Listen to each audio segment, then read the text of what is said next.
Our next story takes us to Newry in County Down, where there are plans to erect what could be the largest sculpture in Ireland, commemorating two men, the names of whom are all but forgotten in most parts of Ireland. John Martin and John Mitchel lived almost 150 years ago and have been likened to Gerry Adams and John Hume. Now the people of Newry are determined that they should not be forgotten in their hometown.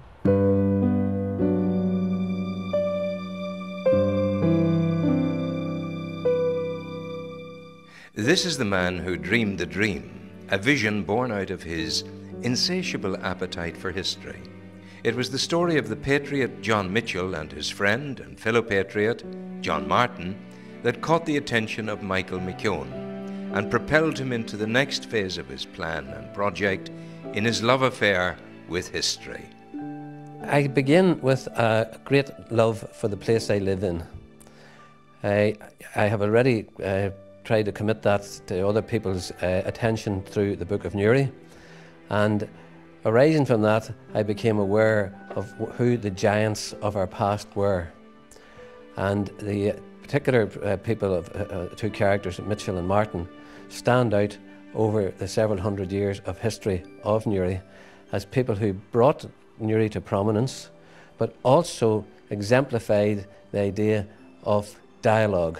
The particular emphasis on Mitchel and Martin is that they were diametrically opposed in their political views, but remained lifelong friends, right up until the week of their death, when they both died in the same week. Mitchel and Martin were Presbyterians who met at school in Newry. The poverty of the famine and what they saw as the poor British response brought them to the view that the Irish would be better off running their own affairs. Both set about agitating for such an outcome, initially together, but then in different ways. Martin espousing a peaceful approach, and Mitchel believing that if violence was necessary, well, so be it. Both men eventually ended up as MPs, one for Meath and the other for Tipperary.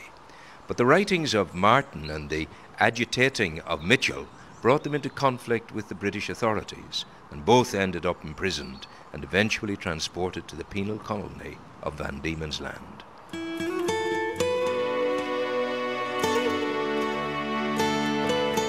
It is here, on the shores of Belfast Lough, that the next chapter in this modern Newry story is to be found.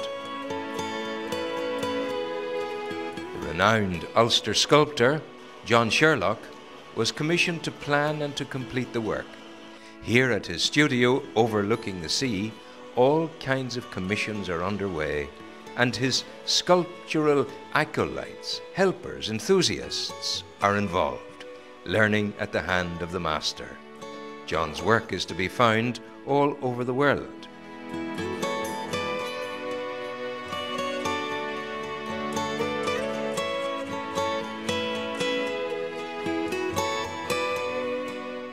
I didn't know what these people possibly looked like, so we had to do a bit of research. Got two photographs, we have them here, right? One of them is a Napoleonic Chopin profile, magic. Look at it, look at his magic. And the other one is Wild Bill Hickok. I mean, he's magic. All he needs is the 45 and the hat and all the rest of it. I mean, it's marvellous. You'll see. So the two of them were so totally different. I was immediately caught up in this. I can make something out of this. Two profiles, but two bodies, nearly like one man and two faces. Now, something very different indeed is in prospect for Newry. The work of a great statue of Mitchel and Martin is in the early stages, but there is vision and drive.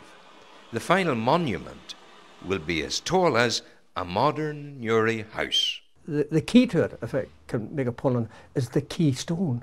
So we put the two heads in a keystone. These can be any size. They can be huge, they can be Mount Rushmore scale. But Mount Rushmore's already been done. We want to do something better than Mount Rushmore. So how we're going to do that is still a wee bit in the lap of the gods, but we're working towards it. We have masks, we have ideas, we have theories, we have advice. So it's great, it'll be great. It'll be wonderful if we live long enough to get it done. Following his time in Van Diemen's Land, Mitchel moved to the United States of America, where he championed the cause of Irish freedom. Martin spent some time in France, but both eventually made their way home to Ireland and to their beloved Newry, and died in the same house within a week of each other. The wish to commemorate excellence of that now gone is at the epicentre of the project. The work will find its home in the heart of Newry, not far perhaps from John Mitchell's grave in the Unitarian Cemetery. Up to now, the only Mitchell commemorative sculpture in the city stands forlornly on the side of the street that bears his name, John Mitchell Place. The garden behind is called after Mitchell's friend, honest John Martin, and has just been opened to the public. Historian Anthony Russell knows more than most about the two patriots. They represent both strands of nationalism which are still with us. Mitchell, the Republican, he probably died a Republican. Martin is probably, in modern terms, is probably the more significant figure because he was more thoughtful in terms of political development, and it was he who really pioneered the route from physical force Republican to constitutionalist in Westminster, seeking Irish freedom through political means. Mitchell thrived on the past, and we could probably say that Martin ploughed the furrow that is now being ploughed by very many between physical force Irish republicanism and Western constitutionalist. So the two men had very, very different views, both on the past and on the future. Well, I think the thing that we learn mostly from Mitchell and Martin is that there is dialogue and progress through dialogue, and that people of completely opposite views can still be friends.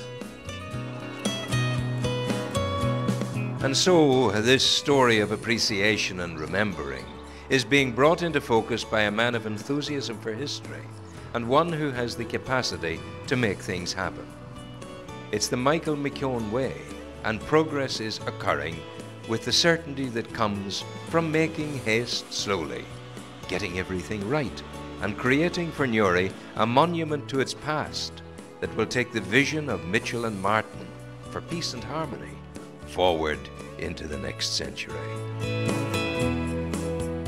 A very positive project in Newry, one that people from both traditions can support.